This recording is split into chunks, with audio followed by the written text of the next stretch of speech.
But speaking of the crashes, let's analyze the mid-air collision over the Potomac, the detailed examination of the Blackhawk helicopter that crashed into the plane. You know, apparently on Twitter overnight, everybody, if you refreshed your tab, apparently everyone became a a pilot. So I figured, why not listen to an actual pilot on what the hell is going on? Here's what happened last night. I'm able to secure the actual audio from the incident over the Potomac last night. Let's listen in together. Yeah, 79, contact Stone Park. Good day. Good day.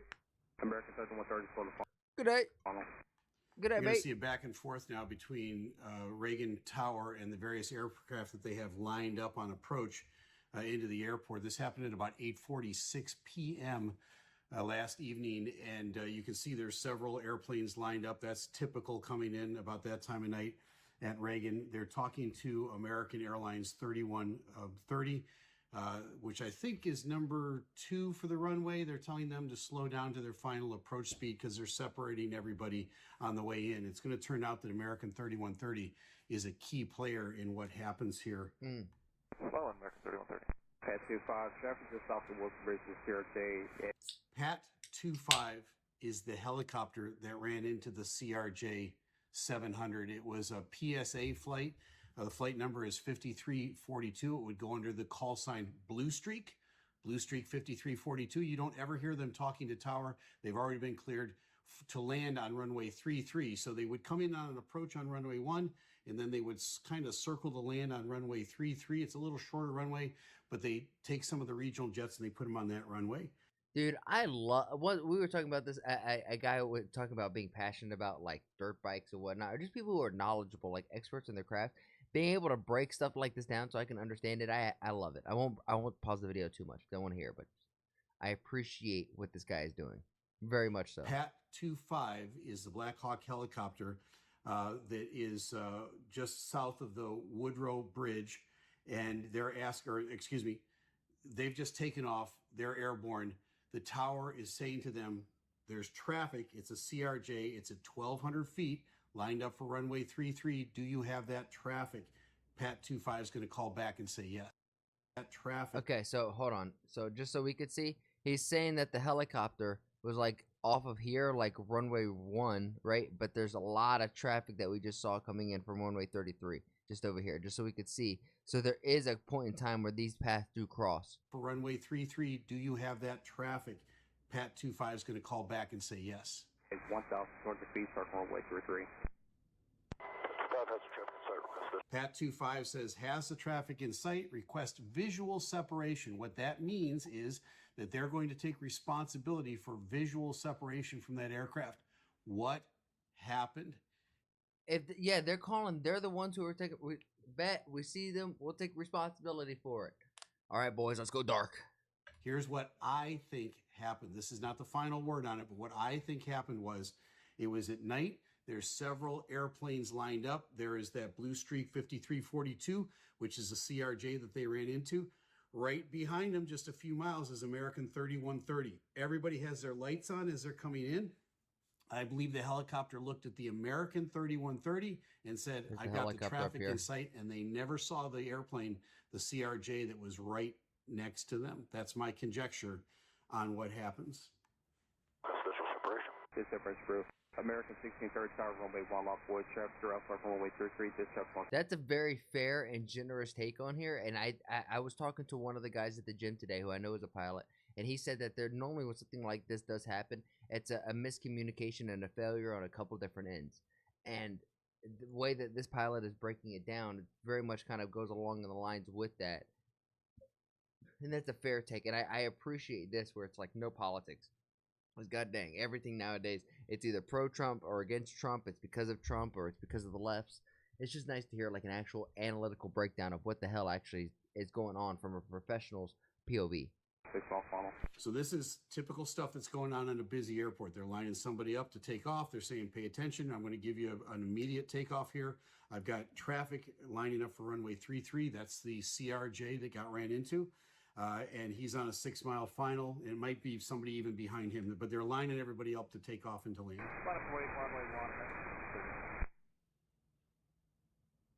Whiskey 5307, keep rolling out to November, South 17 today. You can see at the bottom of your screen there, the CRJ, the Blue Streak 5342, they're beginning to now kind of come out a little bit to line up to runway, to land on runway 33. They're not going to go right straight down the river. They got to come out a little bit wider and come in. But remember, Pat 25, which is up here, the helicopter at the middle of your screen, they've already said we accept responsibility for visual separation. American 16, turn to 1 star 32014, Galaxy 5, traffic 2 mile update from runway 33, no delay, runway 15 for B to Clears take off. American to take off. Clears to take off, American 1630.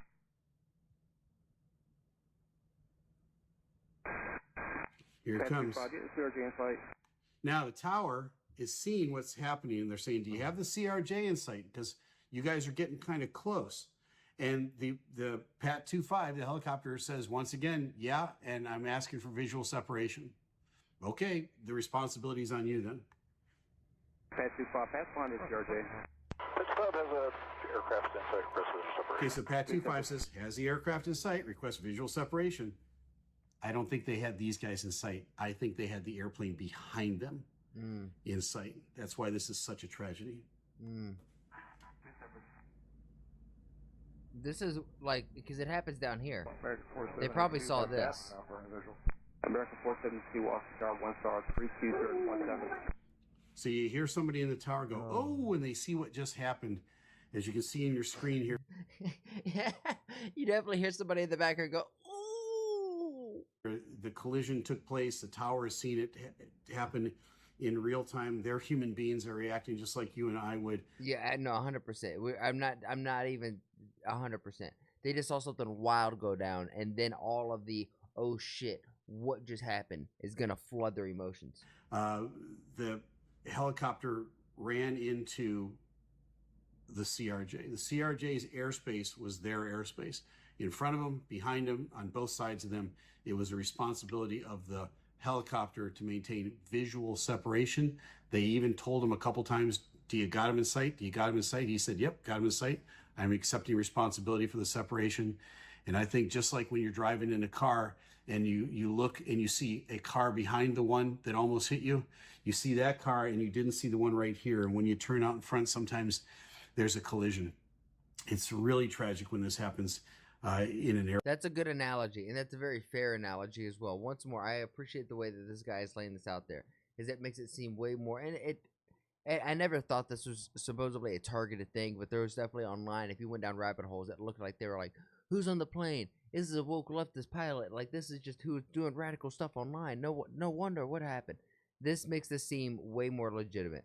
Airplane. And just like by accident. Again, it's been decades since there's been a mid-air collision in this country. This is such an unusual circumstance to take place. It's such a tragedy. It's been 12 years since there's been a fatality in a commercial airliner here in the United States. That's unprecedented.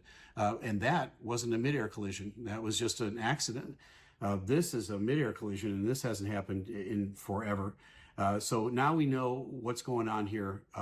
Pat 25, the helicopter, accepted responsibility for visual separation. They probably had their eyes on the airplane behind them, and then they tragically ran into these guys.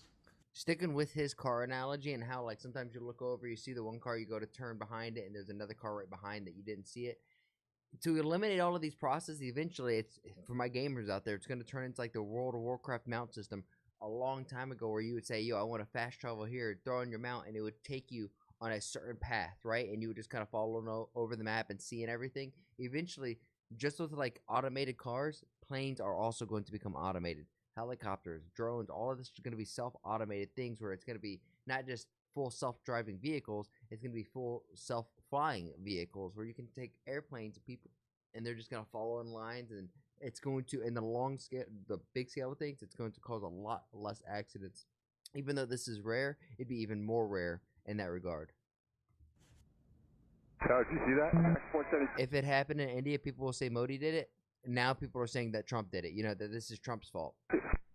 That's why I appreciate this video that has nothing to do with politics. So now what happens from the tower's perspective is they have to work through denial pretty fast. They just saw this happen in real time in front of them. Yep. They're human beings like the rest of us. They're kind of in shock. But they've still got airplanes coming in. They've got American Airlines 1630, which just took off. They've got to hand them off to departure. They got American 3130 that's coming in. They got American 472 behind them. They've got to do something with these airplanes. Right? The airplane port is going to be shut here in a second. So they're going to start telling all these guys to go around while they're trying to handle the emergency and get the emergency equipment out. And all of that is, everybody's kind of in a little fog for a few seconds here while all of this is taking place. The tragedy of it hits you hard. And they're very professional. Watch how they handle this. But, man, they're busy. Okay, let's hang 350, 3000, American 3130. Tower, Boost Streak, 5347 is on final. Request runway 33, circle to 33. Second heading for American 3130. American 3130, go out to left and 2705, maintain 3000. 270 on the heading, 3000. See how fast he's talking? He's trying to get all these other airplanes out of here. Crash. This is Alert 3. Crash. Okay, what's MWAA? It's the Metro Washington Airport Authority. Every airport has some sort of governing authority over it. Many times it's called the Port Authority. Up in Boston, it's Mass Port, right? In New York, it's the Port Authority. Down here in Washington, it's the Metro Washington Airport Authority. They're now announcing officially there's a crash. So they go over the radio and they broadcast to everybody. The tower is the main recipient of this, that there's been a crash. He's going to repeat that. That puts a whole bunch of things into motion all at the same time. The fire crews now are going to jump in their uniforms. They're going to get in their fire trucks. They're going to drive to where the crash is. There's going to be details about this coming. But this whole thing is very frenzied and happens very fast. But these are really highly trained professionals. They do a really terrific job. Alert 3. Crash. This is Alert 3. And Alert 3 is a crash. Oh, shit. So loud. Where's the Alert 3? It is off the approach end of runway 33. Approach end of runway 33. Helicopter crash. Helicopter. Copy out this morning. Crash. This is Alert 3. 2 helicopters. Okay, so again, fog of war. Yep. The first report that they get is that it's 2 helicopters. They're going to clarify this really quickly because the tower is talking back and forth to them. The tower is going to say, nope, it was a CRJ and a helicopter. So they get this, because it's cleared up pretty fast. Helicopter CRJ approach end of runway 33. That's really fast. That was like the next word came out. Approach end of runway 33, a mile off final. Crash. Kilo CRJ, approach end 33. Okay. How many souls on board? How many souls? We don't have any of that information. Tower's reporting a CRJ and a helicopter crash. So they're passing the information back and forth to the first responders who need it. Everybody's trying to clarify while they're jumping in their trucks and they're heading out there. Now they know exactly where they're going. It's at the approach end of runway 33. It's somewhere in the Potomac. Now they're going to have to coordinate boats and other things. Eventually they're going to get helicopters involved.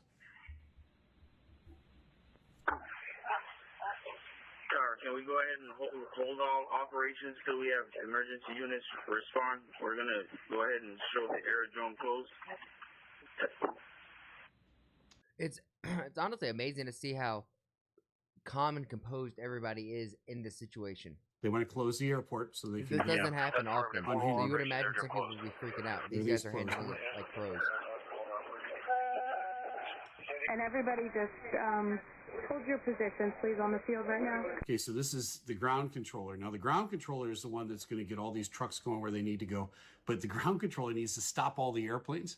So she just makes a blanket broadcast. Everybody stop right where you are. Every once in a while, you kind of half hear that, and then you say, okay, I'm sorry.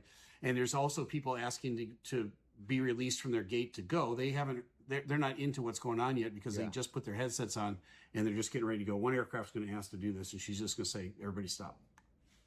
That's 43, ready for taxi. Everyone's going to have to hold for down. No. I'll Beautiful. Right on get back to it. you Right just on as top soon of as it. I can.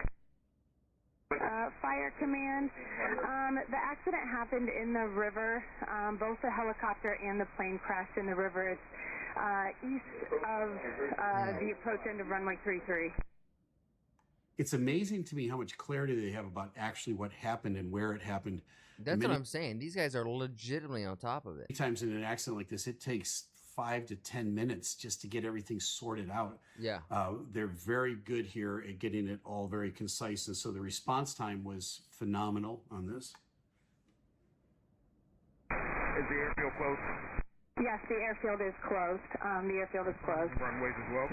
Okay, ARF is the Aircraft Rescue and Firefighters. That's the actual fire chief that's in the fire truck. He's asking, is the airport closed and are all the runways closed as well?